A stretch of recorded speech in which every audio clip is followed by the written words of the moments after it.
If you're a Nazi and people out you to the world, what do you think? Do you deserve to lose your job?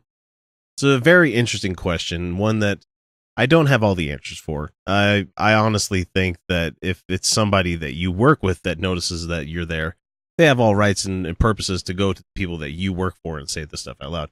People may disagree with me on that, but I don't think, random letter writing campaigns or random, harassment against that person kind of works.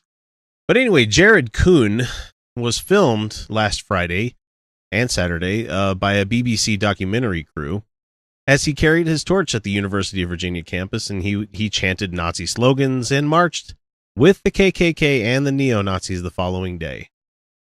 So a New York-based group called East Side Anti-Fascist took still images of Kuhn and distributed about 250 flyers bearing his photo throughout the Honeoye Falls. I have no idea if I'm even saying that right. Somewhere in New York, with the slogan that says, "No Nazis in our neighborhood."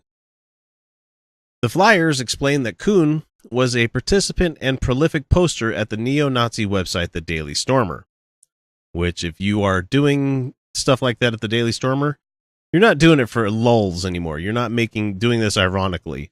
You have ironically made yourself a white supremacist, and it's amazing. Kuhn says he's not a racist. If you're going to the Daily Stormer, you most definitely are a racist. But he traveled nearly 500 miles from wherever the fuck that is in New York to Charlottesville to protest the removal of a Confederate monument to General Robert E. Lee from Emancipation Park. No, you didn't go there for that. You didn't go there for that. You wanted to be a out and out Nazi. That's what you wanted to be. You wanted to be that guy. And he continues with his backpedaling here. It's a piece of history, and I thought that it should remain. It's important to me that we preserve American history, no matter how ugly the past is associated with it. It's a statue. It has no inherent history built into it. If it's just a fucking block of metal that was installed post-World War II, not World War II, sorry, Civil War. If it was put up there like in the Jim Crow era, if it was put up there during the Civil Rights Movement or something like that, get it the fuck out of there. And even if not, it's a statue of Robert E. Lee, the guy that led the army of the secessionist states of America. I know they're called the Confederate States of America, but they're fucking secessionists. Get them down. We don't need that shit in our towns anymore. We don't need a reminder. We don't need participation trophies for this shit. I'm not a neo-Nazi, he insisted. I don't belong to a German Workers' Party from 1933. I'm a moderate Republican. If this is what passes as moderate Republicans these days, I am going to try to convince so many people not to ever be a Republican, because this guy is going to be associated with you.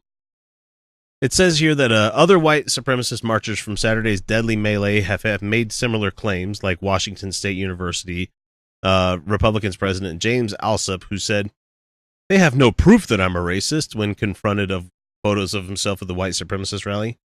That kind of is the proof right there, sir. Bergman said that his group had been tracking Kuhn's participation in neo-Nazi groups for a period of time, including the Daily Stormer, which has now migrated to a Russian domain, as after all the bullshit that happened this last week with them talking shit about the dead lady that got ran over by the car. And this is what Kuhn has to say here. He's like, it's Kuhn, not Coon. Sorry, I'm not trying to make any kind of bad or salacious joke there.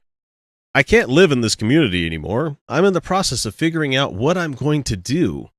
I'm 21 years old now, and my life is over in this area.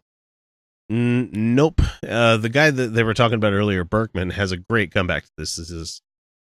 These folks don't get to just be weekend neo-Nazis and then come home and live comfortably without having people around them knowing who they are. It's important that people know who he is and that this person in their community, and proceed with caution. I kind of agree with you guys there. I'm actually open to all this, so if you guys think that's too rough, too mean, by all means, let me know.